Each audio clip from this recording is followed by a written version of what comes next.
네, 마감의 정석입니다. 김정수 전문가 연결합니다. 안녕하세요. 네, 안녕하세요. 네, 이렇게 빠질 때 되면은 전문가님이 얘기해 주셨던 2350이 순간순간 문득문득 좀 떠오릅니다.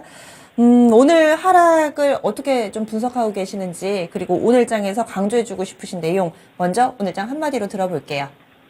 네, 오늘은 반도체 SK 하이닉스가 삼성전자와 이격을 좁히지 않는 8조 시장, 지속적인지 보자. 이렇게 정해봤습니다. SK 하이닉스와 삼성전자의 이격, 그리고 또 거래량 8조, 이 부분을 얘기를 해주시는데, 이 두 종목의 이격이 어떤 것을 의미하는지, 그리고 또 분석도 함께 해주시죠.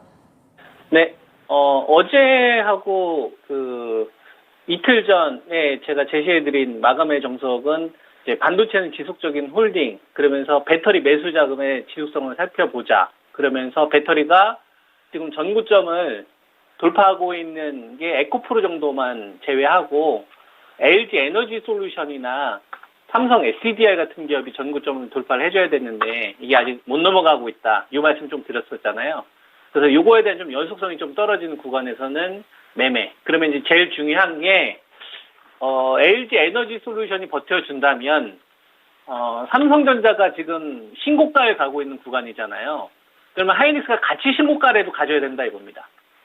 삼성전자 혼자서 신고가를 가지면 안 되고 하이닉스가 같이 12만 원을 좀 돌파를 하면서 배터리 내에서 급락을 시켰던 이 중심주들을 원위치 시키고 그리고 반도체에서 삼성전자하고 하이닉스가 같이 전고점만 돌파를 해준다고 하더라도 우리가 이제 2650 이상을 좀 바라볼 수 있는 시장이 만들어지거든요. 왜냐하면 현대차나 기아가 이번에 같이 돌아섰기 때문에 그러면 배터리, 자동차, 그 다음에 반도체 이 중심주가 같이 이 추세를 만들 수 있는 구간이라서 설사 거래대금이 적어도요. 설사 거래대금이 적어도 이 세 종목 정도만 시장에서 중심만 잡아준다면 얼마든지 2700까지는 좀 열릴 수 있는 이런 좀 상황이었던 거예요. 그래서 제가 여러분들한테 가장 중요한 게 LG 에너지 솔루션이 중심주를 원위치를 시켰으니까 이제는 남아있는 거는 이제 하나다. 하이닉스가 빨리 12만 원을 좀 돌파를 해줘야 된다라는 말씀을 좀 드렸었잖아요. 그게 아니라고 한다면 이제 우리가 삼성전자가 이 LG 에너지 솔루션처럼 그죠? 음봉전이가 나오면 안 된다. 그러면은 앵커님께서도 이야기했던 대로 그럼 중심주를 같이 붕괴시키는 흐름들이 나오기 때문에 그때는 이제 2350까지 저는 기다려야 된다고 보는 거죠.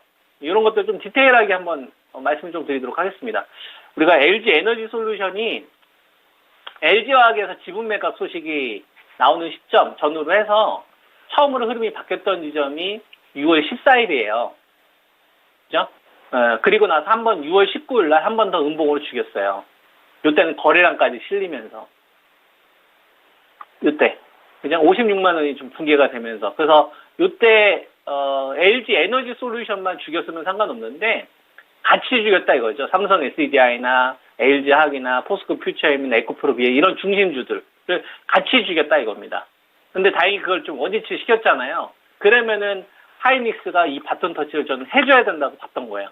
근데 지금 바톤 터치가 지금 안 되고 있는 상황에서 오늘 시장의 흐름을 보면은 전체 거래대금이 한 10조 정도 되거든요. 근데 음봉 나오면서 10조잖아요. 그리고 오늘 2100개가 하락했습니다. 상승한 종목 같은 경우는 어떤 종목들만 좀 상승을 했냐면 자동차 쪽 현대차나 기아 이건 뭐 한 강보합 이상이었고 청호하이텍이라든지 SA라든지 화신 중소 자동차 부품사들 그리고 그동안 좀 시장에서 주도했던 주식이 아니라 낙폭이 심했던 네이버나 카카오 정도가 이번에 반등이 나온 거거든요. 기존에 주도했던 애들이 아니라. 그죠? 근데 어제는 누가 주도했어요, 여러분? 반등 나왔던 게. 배터리 중소부품주에서 급등이 나오지 않았습니까? 롯데에너지, 뭐 SKC 이런 애들. 중심주 가운데서는 에코프로 정도만 별도로 보고. 그죠? 근데 이게 연속적이지 않고 돌아가면서 한 번씩 튀잖아요. 근데 지난주에는 소부장의 신고가 갔어요. 중소형주들 같은 경우는.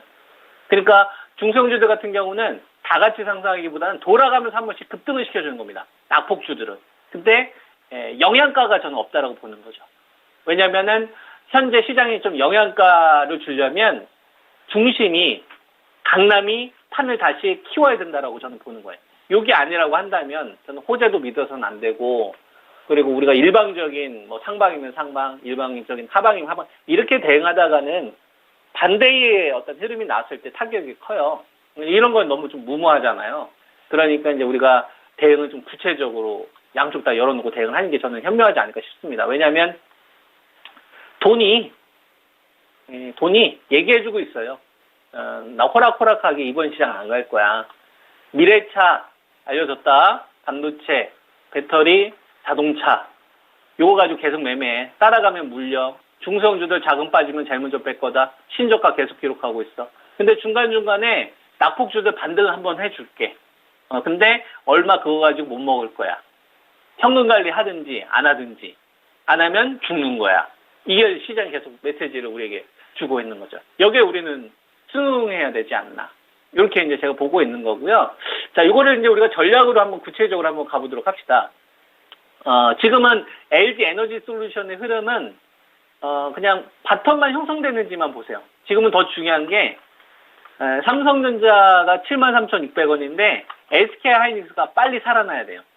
이격을 빨리 좁혀가지고 12만 원을 빨리 원상복귀를 해야 돼요. 그 상태에서 LG 에너지 솔루션이나 삼성 SDI가 급락해주지 않고 버텨주는 선 정도만 하더라도 그래도 중심주 정도는 계속 매매할 수 있습니다. 뭐 중심주로 제가 여러분한테 꾸준히 이야기했던 게 포스코 퓨처엠, 삼성 SDI, 에코프로 BM 정도, 그죠? LNF는 전 이번에 제외거든요. 포스코 홀딩스나 요 정도. 자동차에서는 현대차나 기아, 반도체에서는 삼성전자, SK 하이닉스, LG전자 정도. 요 정도예요. 8주 시장일 때는. 근데 이게 반대로 만약에 SK 하이닉스까지 붕괴하는 흐름들을 만약에 만드는 거예요. 하이닉스를 12만 원을 가지 않고 아래쪽가 10만 원대까지 밑으로 떨어지는 거죠. 이때 삼성전자를 건들지 않으면 다행입니다. 삼성전자를 건들지 않으면 다행인데 만약에 하이닉스가 빠지는데 삼성전자까지 같이 추세를 무너뜨리는 흐름이 나온다. 그때는 여러분들 뭘 보셔야 돼요? LG 에너지 솔루션을 보여야 되는 거예요. LG 에너지 솔루션을. 만약에 이 세 마리를 같이 건드렸다. 그럼 어떻게 해야 돼요, 여러분? 반도체의 중심과 그 다음에 배터리의 중심을 같이 무너뜨리면서 매도 거래 대금을 키우겠다는 얘기니까 이거는 그러면 중심주에서 자금을 뺀다는 얘기잖아요.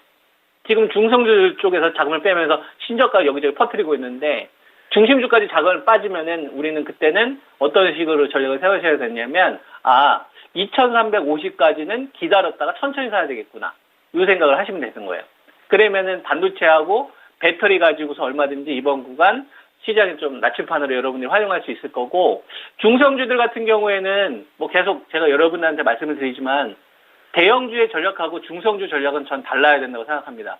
대형주들은 한 10% 조정 나오잖아요. 그럼 중성주들은 한 30-40% 기본이에요. 그러니까 하시더라도 소량으로 하시는 거고, 만약에 한 2350이 올지 안 올지는 잘 모르겠지만 만약에 오면 그때는 적극적으로 좀 살주식이 많을 겁니다. 그때 되면 제가 적극적으로 여러분한테 말씀을 좀 드릴 거고, 그 전까지는 여전히 좀 일본 시장으로 가고 있기 때문에 중심주 정도만 좀 매매하자. 뭐 이 정도로 좀 여러분들에게 전략을 제시해 드릴 수 있을 것 같습니다. 네. 네, 계속해서 중심주 위주로의 전략 여러 번 강조를 해주시네요. 시장 앞으로 가는 길에도 반도체하고 배터리가 두 축을 이룰 거다. 여기에는 좀 변화는 없으신 거고요. 그렇죠. 자동차도 넣어야죠. 현대차나 네네네. 기아도 얘네들이 제가 원하는 자리가 안 와서 여러분들한테 추천을 못 드리는 건데, 뭐 현대차는 저는 18만 원대, 19만 원 기다리고는 안 오더라고요. 그래서 이건 그 자리에 와야 이야기 해드릴 수 있을 것 같고, 바이오도 저는 포함시켜야 된다고 봅니다. 근데 자금이 아직 안 들어와서 삼성바이오로직스도 그렇고 셀트리온도 그렇고 전략은 바뀌지 않았어요. 다만 자금이 적게 들어왔기 때문에 의미 있는 흐름들이 나왔을 때는 제가 다시 여러분들한테 말씀드리도록 하겠습니다. 지금은 뭐 반도체하고 배터리 중심으로 보는 수밖에 없을 것 같아요. 네, 유동성이 적기 때문에. 고맙습니다. 저도 감사합니다. 네, 이렇게 김정수 전문가 마감의 정석까지 들어봤습니다. 시장 핵심 가운데 핵심, 여기에 더 집중하는 전략 많은 전문가들이 입을 모아 강조하고 있습니다. 오늘 준비한 내용 여기까지입니다. 오늘 많이 피곤하셨을 텐데요. 남은 오후 시간은 조금 더 릴렉스 하시면서 편하게 좀 보내시고, 또 내일 하루 이번 주 마지막 거래일이 있으니까요. 힘내셔서 만회를 해봐야 되겠죠. 다양한 투자 판단에 대한 도움 말씀드렸고요. 종목의 상승 하락을 교정하지는 않습니다. 오늘 전체적으로 밀렸는데 특히나 더 많이 때문이었다 혹은 이슈가 발생했다 궁금하신 분들은 바로 이어지는 진짜 쉬운 진단 시간 녹화해 주시기 바랍니다. 내일 아침 다시 찾아뵙겠습니다. 지금까지 마감은 증권통이었습니다. 고맙습니다.